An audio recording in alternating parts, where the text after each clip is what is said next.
Library Krishna, the Supreme Personality of Godhead Chapter 2 Prayers by the Demigods for Lord Krishna in the womb. King Kṛṣṇa not only occupied the kingdoms of the Yadu, Bhoja and Andaka dynasties and the kingdom of Śrīla, but he also made alliances with all the other demoniac kings, as follows: the demon Pralamba, demon Baka, demon Kanura, demon Trinavarta, demon Agasura, demon Mustika, demon Arista, demon Devavada, demon Patana, demon Kesi and demon Dhanuka.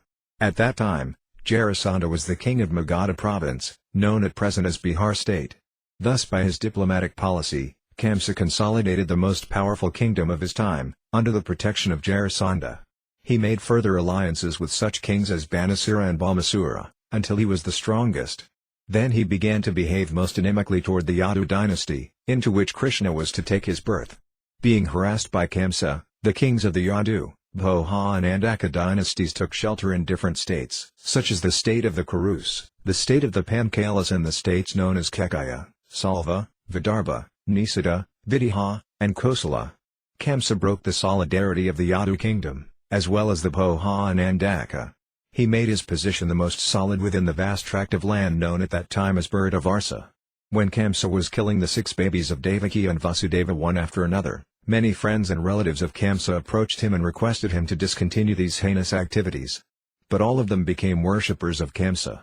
When Devaki became pregnant for the 7th time, a plenary expansion of Krishna known as Ananta appeared within her womb. Devaki was overwhelmed with both jubilation and lamentation. She was joyful, for she could understand that Lord Vishnu had taken shelter within her womb, but at the same time she was sorry that as soon as her child would come out, Kṛṣṇa would kill him. At that time the Supreme Personality of Godhead, Krishna, being compassionate upon the Yadus, who were fearful due to the atrocities committed by Kṛṣṇa, ordered the appearance of Yogamaya, his internal potency. Krishna is the Lord of the universe, but he is especially the Lord of the Yadu dynasty. Yogamaya is the principal potency of the Personality of Godhead. In the Vedas it is stated that the Lord, the Supreme Personality of Godhead, has multipotencies, Parasasaktar Vividhavasruyat. All the different potencies are acting externally and internally, and Yogamaya is the chief of all potencies. The Lord ordered the appearance of Yogamaya in the land of Vrajabhumi, in Vrindavana, which is always decorated and full with beautiful cows. In Vrindavana, Rohini, one of the wives of Vasudeva, was residing at the house of King Nanda and Queen Yasoda. Not only Rohini but many others in the Yadu dynasty were scattered all over the country due to their fear of the atrocities of Kṛṣṇa. Some of them were even living in the caves of the mountains. The Lord thus informed Yogamaya, under the imprisonment of Kṛṣṇa are Devaki and Vasudeva, and at the present moment my plenary expansion Sesa is within the womb of Devaki. You can arrange the transfer of Sesa from the womb of Devaki to the womb of Rohini. After this arrangement, I am personally going to appear in the womb of Devaki with my full potencies. Then I shall appear as the son of Devaki and Vasudeva. And you shall appear as the daughter of Nanda and Yasoda in Vrindavana. Since you will appear as my contemporary sister, and since you will quickly satisfy desires for sense gratification, people within the world will worship you with all kinds of valuable presentations, incense, candles, flowers and offerings of sacrifice. People who are after materialistic perfection will worship you under the different forms of your expansions, which will be named Durga, Bhadrakali, Vijaya, Vaisnavi, Kamuda, Kandika, Krishna, Madhavi, Kanyaka, Maya, Narayani, Isani, Sarada, and Ambika. Krishna and Yogamaya appeared as brother and sister, the Supreme Powerful and the Supreme Power. Although there is no clear distinction between the powerful and the power, power is always subordinate to the powerful. Those who are materialistic are worshippers of the power, but those who are transcendentalists are worshippers of the powerful. Krishna is the Supreme Powerful, and Durga is the Supreme Power within the material world. Actually, people in the Vedic culture worship both the powerful and the power. There are many hundreds and thousands of temples of Vishnu and Devi, and sometimes they are worshipped simultaneously. The worshipper of the power, Durga, or the external energy of Krishna, may achieve all kinds of material success very easily, but anyone who wants to be elevated transcendentally must engage in worshipping the powerful in Krishna consciousness. The Lord also declared to Yogamaya, my plenary expansion Anantasesa is within the womb of Devaki. On account of being forcibly attracted to the womb of Rohini, he will be known as Sankarsana and will be the source of all spiritual power, or Bala, by which one can attain the highest bliss of life, which is called Ramana. Therefore the plenary portion Ananta will be known after his appearance either as Sankarsana or as Balarama. In the Upanishads it is stated, Niyamatma Balahinina Labhya. The purport is that one cannot attain the supreme platform of self-realization without being sufficiently favored by Balarama. Bala does not mean physical strength. No one can attain spiritual perfection by physical strength. One must have the spiritual strength which is infused by Balarama, or Sankarsana. Ananta, or Sesa, is the source of the power which sustains all the planets in their different positions. Materially this sustaining power is known as the law of gravitation, but actually it is a display of the potency of Sankarsana. Balarama, or Sankarsana, is the source of spiritual power, or the original spiritual master. Therefore Lord Nityananda Prabhu, who is also the incarnation of Balarama, is the original spiritual master. And the spiritual master is the representative of Balarama, the form of the Supreme Personality of Godhead who supplies spiritual strength. In the Chaitanya Charitamrita it is confirmed that the spiritual master is the manifestation of the mercy of Krishna. Thus ordered by the Supreme Personality of Godhead, Yogamaya circumambulated the Lord and then appeared within this material world according to his order. When Yogamaya, the supreme power of the supremely powerful personality of Godhead, transferred Lord Sesa from the womb of Devaki to the womb of Rohini, both Devaki and Rohini were under Yogamaya's spell, which is called Yoganidra. When this was done, people thought that Devaki's seventh pregnancy had been a miscarriage. Thus although Balarama appeared as the son of Devaki, he was transferred to the womb of Rohini to appear as her son. After this arrangement, the Supreme Personality of Godhead, Krishna, who is always ready to protect his unalloyed devotees, entered within the mind of Vasudeva as the Lord of the whole creation, with full inconceivable potencies. It is understood in this connection that Lord Krishna first of all situated himself in the unalloyed heart of Vasudeva and was then transferred to the heart of Devaki. He was not put into the womb of Devaki by seminal discharge. The Supreme Personality of Godhead, by his inconceivable potency, can appear in any way. It is not necessary for him to appear in the ordinary way, by seminal injection within the womb of a woman. When Vasudeva was sustaining the form of the Supreme Personality of Godhead within his heart, he appeared just like the glowing sun, whose shining rays are always unbearable and scorching to the common man. The form of the Lord situated in the pure unalloyed heart of Vasudeva is not different from the original form of Krishna. The appearance of the form of Krishna anywhere, and specifically within the heart, is called Dhamma. Dhamma refers not only to Krishna's form but also to his name, his qualities and his paraphernalia. Everything becomes manifest simultaneously.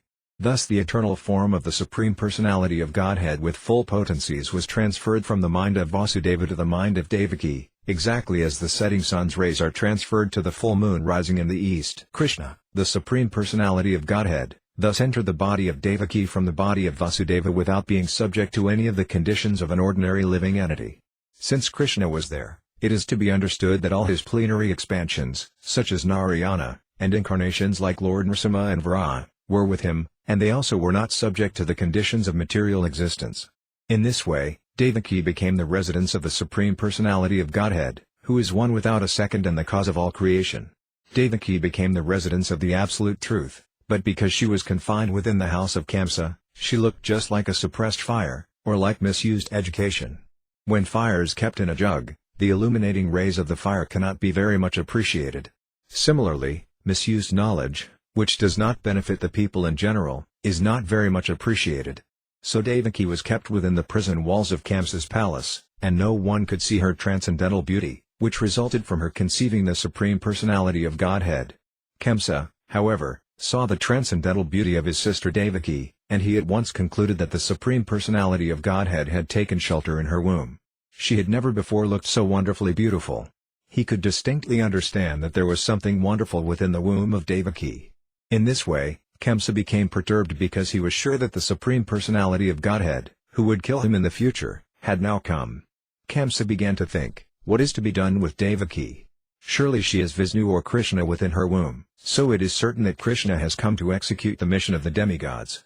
And even if I immediately kill Devaki, his mission cannot be frustrated. Kamsa knew very well that no one can frustrate the purpose of Vishnu. Any intelligent man can understand that the laws of God cannot be violated. His purpose will be served in spite of all impediments offered by the demons. Kamsa thought, if I kill Devaki at the present moment, Vishnu will enforce his supreme will more vehemently. To kill Devaki just now would be a most abominable act. No one desires to kill his reputation, even in an awkward situation. If I kill Devaki now, my reputation will be spoiled. Devaki is a woman, and she is under my shelter, she is pregnant, and if I kill her, Immediately my reputation, the results of my pious activities and my duration of life will all be finished. He further deliberated, a person who is too cruel is as good as dead, even in this lifetime. No one likes a cruel person during his lifetime, and after his death, people curse him. On account of his self-identification with the body, he must be degraded and pushed into the darkest region of hell. Kṛṣṇa thus meditated on all the pros and cons of killing Devaki at that time.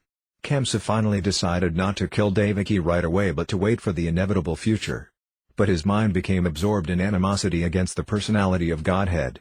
He patiently waited for the delivery of the child, expecting to kill him, as he had done previously with the other babies of Devaki. Thus being merged in the ocean of animosity against the personality of Godhead, he began to think of Krishna or Vishnu while sitting, while sleeping, while walking, while eating, while working, in all the situations of his life. His mind became so much absorbed with the thought of the Supreme Personality of Godhead that indirectly he could see only Krishna or Vishnu around him. Unfortunately, although his mind was so absorbed in the thought of Vishnu, he is not recognized as a devotee because he was thinking of Krishna as an enemy.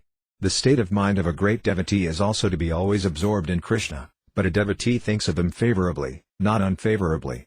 To think of Krishna favorably is Krishna consciousness, but to think of Krishna unfavorably is not Krishna consciousness. At this time Lord Brahma and Lord Shiva, accompanied by great sages like Narada and followed by many other demigods, invisibly appeared in the house of Kṛṣṇa.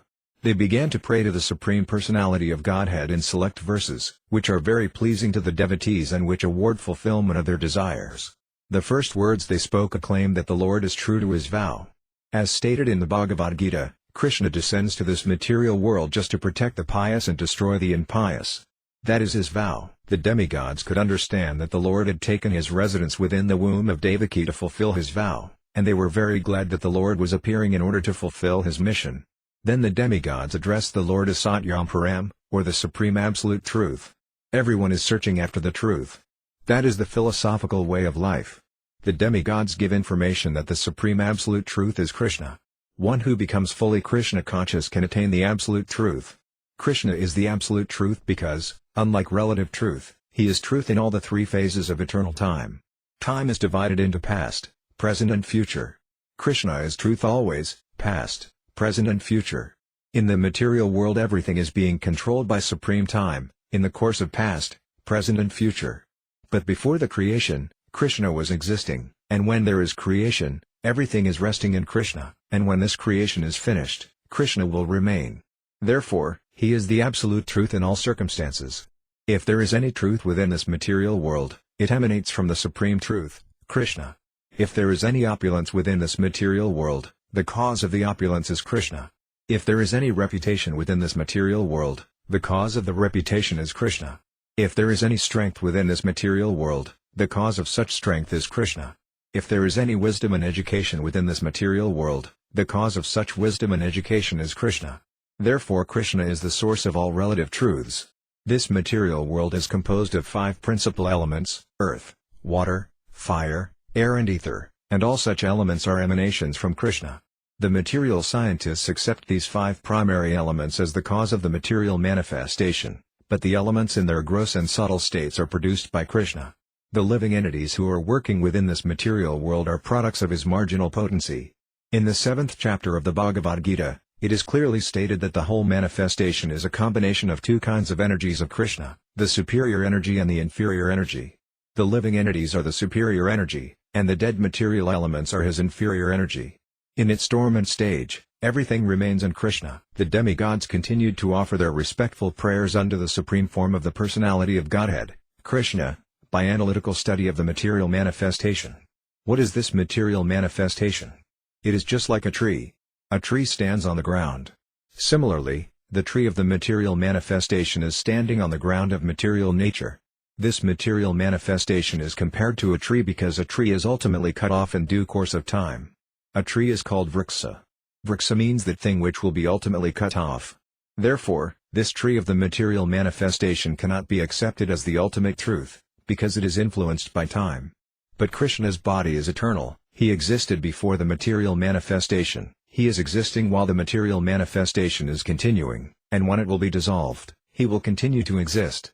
Therefore only Krishna can be accepted as the absolute truth. The Kṛṣṇa Upanishad also cites this example of the tree of the material manifestation standing on the ground of material nature.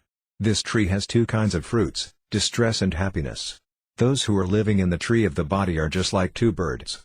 One bird is the localized aspect of Krishna known as the Paramatma, and the other bird is the living entity. The living entity is eating the fruits of this material manifestation. Sometimes he eats the fruit of happiness, and sometimes he eats the fruit of distress. But the other bird is not interested in eating the fruit of distress or happiness because he is self-satisfied. The Kṛṣṇa Upanishad states that one bird on the tree of the body is eating the fruits, and the other bird is simply witnessing. The roots of this tree extend in three directions. This means that the root of the tree is the three modes of material nature: goodness, passion and ignorance. Just as the tree's root expands, so, by association of the modes of material nature, goodness, passion and ignorance, one expands his duration of material existence. The tastes of the fruits are of four kinds: religiosity, economic development, sense gratification and, ultimately, liberation. According to the different associations in the three modes of material nature, the living entities are tasting different kinds of religiosity, different kinds of economic development, different kinds of sense gratification and different kinds of liberation. Practically all material work is performed in ignorance, but because there are three qualities, sometimes the quality of ignorance is covered with goodness or passion. The taste of these material fruits is accepted through five senses. The five sense organs through which knowledge is acquired are subjected to six kinds of whips: lamentation, illusion, infirmity, death, hunger and thirst.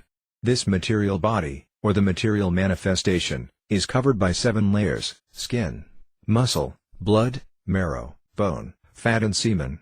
The branches of the tree are eight: earth, water, fire, air, ether, mind, intelligence and ego. There are 9 gates in this body: the 2 eyes, 2 nostrils, 2 ears, 1 mouth, 1 genital, 1 rectum. And there are 10 kinds of internal air passing within the body: prana, apana, udana, vyana, samana, etc. The 2 birds seated in this tree, as explained above, are the living entity and the localized Supreme Personality of Godhead, Paramatma. The root cause of the material manifestation described here is the Supreme Personality of Godhead. The Supreme Personality of Godhead expands himself to take charge of the 3 qualities of the material world. Vishnu takes charge of the mode of goodness, Brahma takes charge of the mode of passion, and Lord Shiva takes charge of the mode of ignorance. Brahma, by the mode of passion, creates this manifestation, Lord Vishnu maintains this manifestation by the mode of goodness, and Lord Shiva annihilates it by the mode of ignorance. The whole creation ultimately rests in the Supreme Lord. He is the cause of creation, maintenance and dissolution, and when the whole manifestation is dissolved, in its subtle form as his energy it rests within his body. At present, the demigods prayed, the Supreme Lord Krishna is appearing just for the maintenance of this manifestation. Actually the Supreme Cause is one, but less intelligent persons, being deluded by the 3 modes of material nature, see that the material world is manifested through different causes. Those who are intelligent can see that the cause is one, Krishna. As it is stated in the Brahma Samhita, Asvara Parama Kṛṣṇa, Sarvad Karana Karanam, Krishna, the Supreme Personality of Godhead, is the cause of all causes. Brahma is the deputed agent for creation, Vishnu is the expansion of Krishna for maintenance, and Lord Shiva is the expansion of Krishna for dissolution. Our dear Lord, the demigods prayed, it is very difficult to understand your eternal form or personality. People in general are unable to understand your actual form, therefore you are personally descending to exhibit your original eternal form. Somehow people can understand the different incarnations of your lordship, but they are puzzled to understand the eternal form of Krishna with 2 hands, moving among human beings exactly like one of them. This eternal form of your lordship gives ever-increasing transcendental pleasure to the devotees, but for the non-devotees this form is very dangerous. As stated in the Bhagavad Gita, Krishna is very pleasing to the sadhus, paritranaya sadhunam. But this form is very dangerous for the demons because Krishna also descends to kill the demons. He is, therefore, simultaneously pleasing to the devotees and dangerous to the demons. Our dear lotus-eyed Lord, you are the source of pure goodness. There are many great sages who simply by samadhi, or transcendentally meditating upon your lotus feet and thus being absorbed in your thought, have easily transformed the great ocean of nescience created by the material nature into no more than the water in a calf's hoofprint. The purpose of meditation is to focus the mind upon the personality of Godhead, beginning from his lotus feet. Simply by meditation on the lotus feet of the Lord, great sages cross over this vast ocean of material existence without difficulty.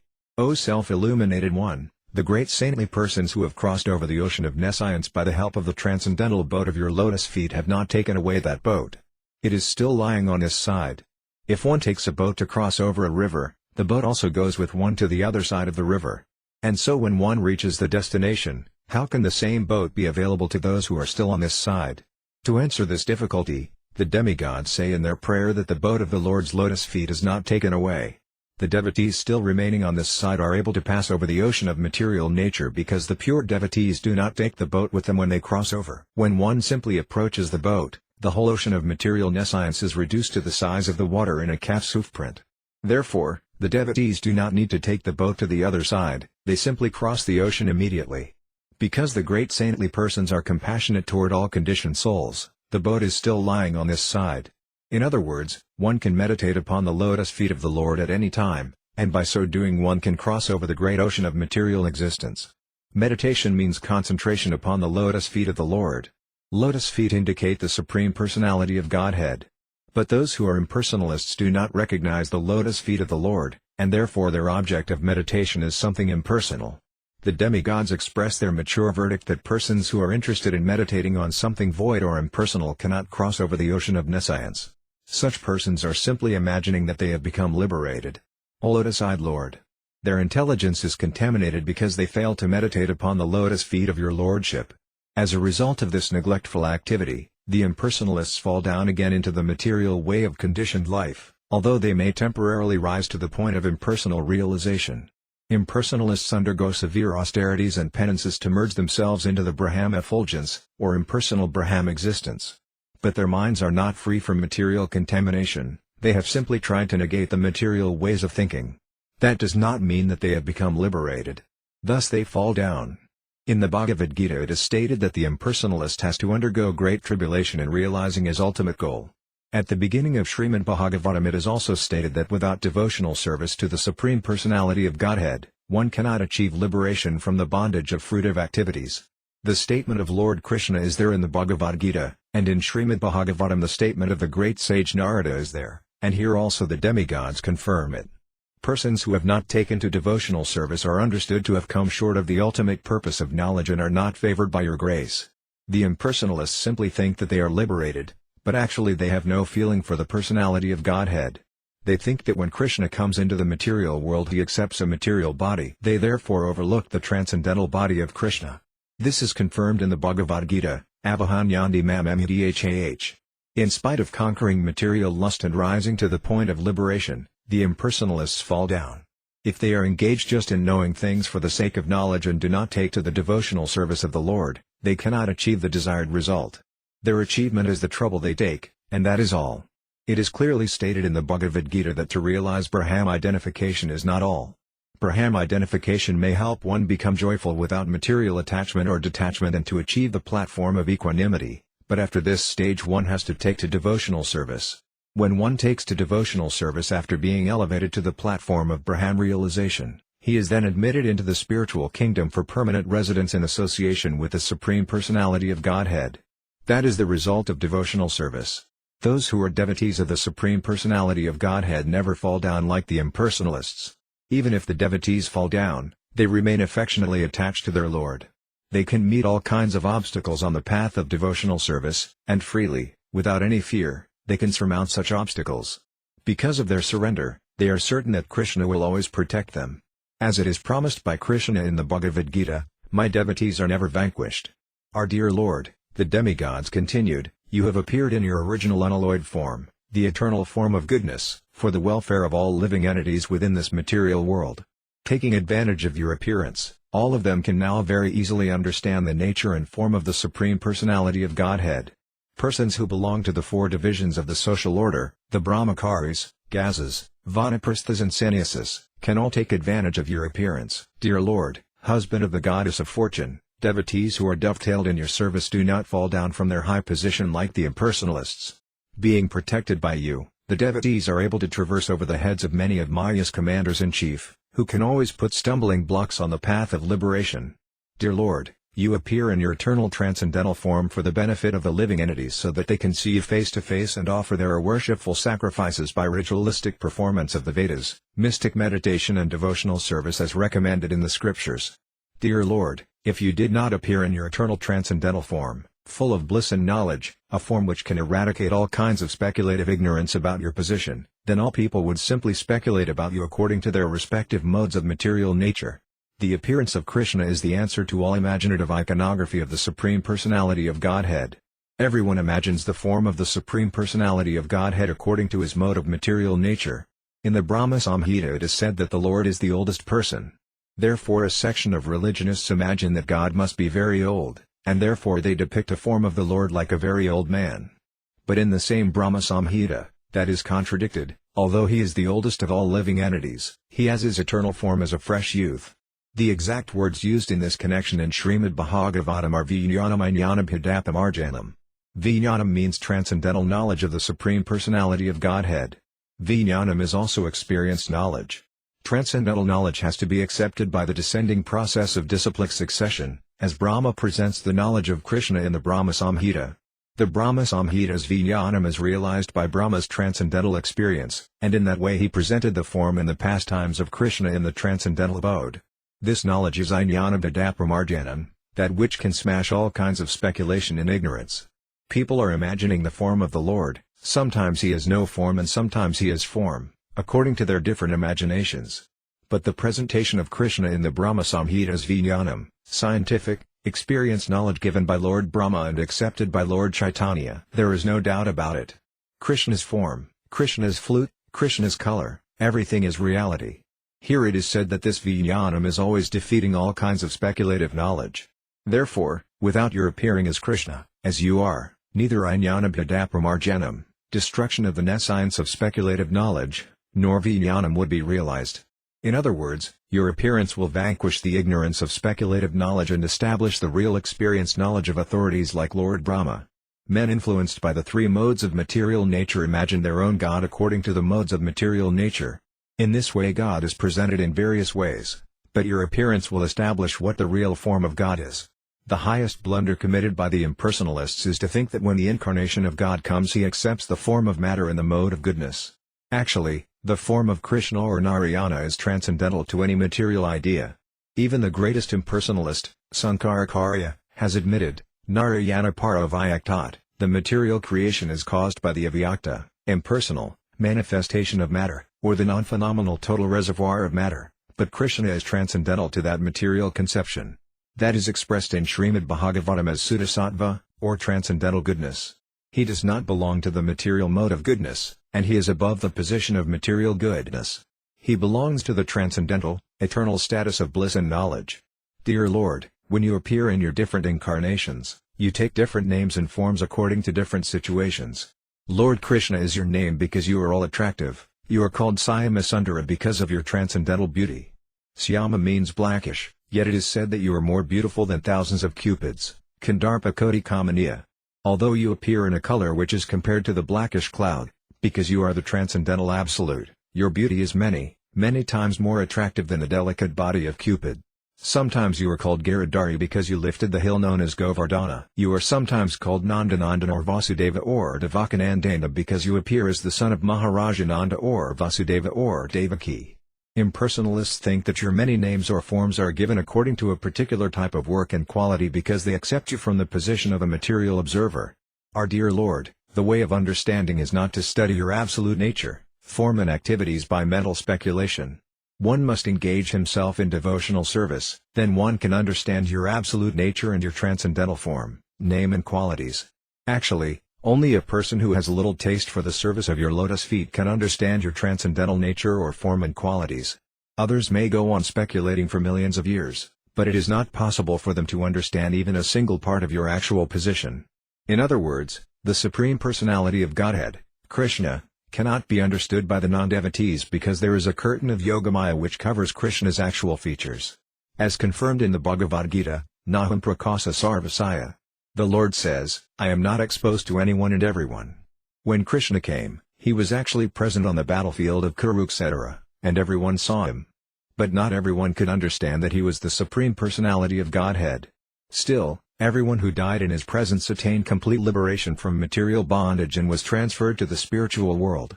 O Lord, the impersonalists or non-devotees cannot understand that your name is identical with your form. Since the Lord is absolute, there is no difference between his name and his actual form. In the material world there is a difference between form and name. The mango fruit is different from the name of the mango.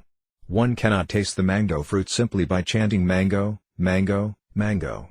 But the devotee who knows that there is no difference between the name and the form of the Lord chants Hare Krishna, Krishna, Krishna, Hare Rama, Rama, Rama, Hare and realizes that he is always in Krishna's company.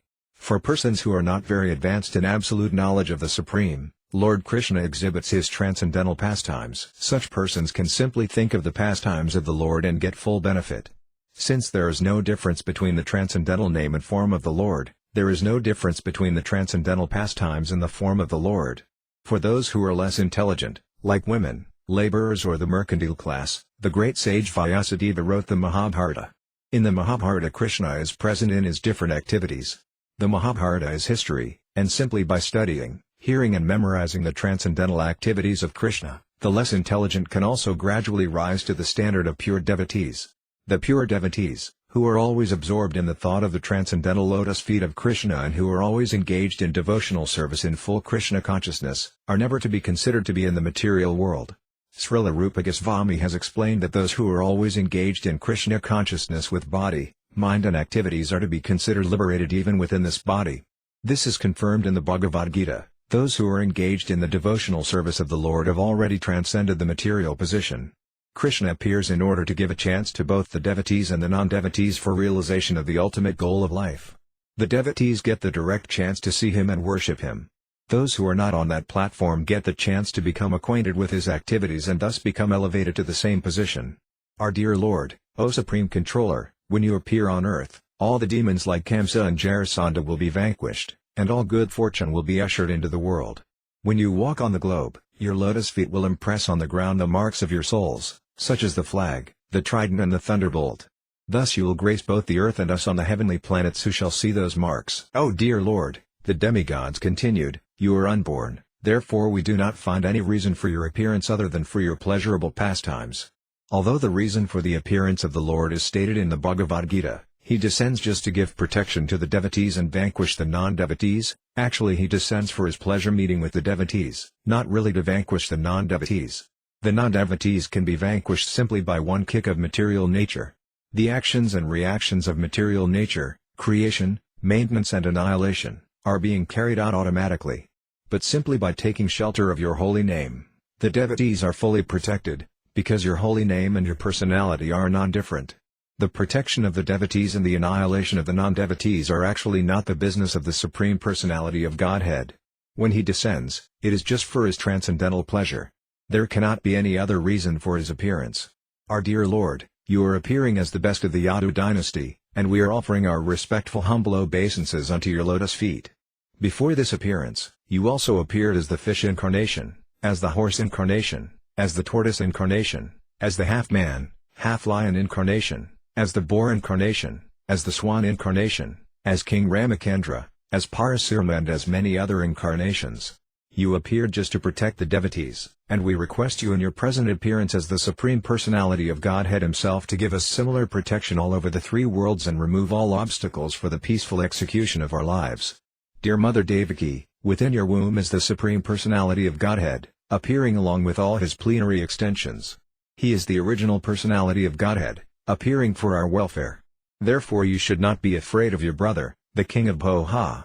Your son Lord Krishna, who is the original Personality of Godhead, will appear for the protection of the pious Yadu dynasty. The Lord is appearing not alone but accompanied by his immediate plenary portion, Baladeva. Devaki was very much afraid of her brother Kamsa because he had already killed so many of her children, so she was very anxious about Krishna. In the Vishnu Purana it is stated that in order to pacify Devaki, all the demigods, along with their wives, used to visit her to encourage her not to be afraid that her son would be killed by Kamsa.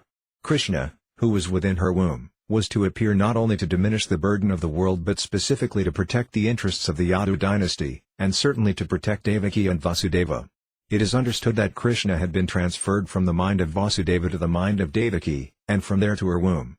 Thus all the demigods worshipped Devaki, the mother of Krishna. After thus worshipping the transcendental form of the Lord, all the demigods, with Lord Brahma and Lord Shiva placed in front, departed for their heavenly abodes.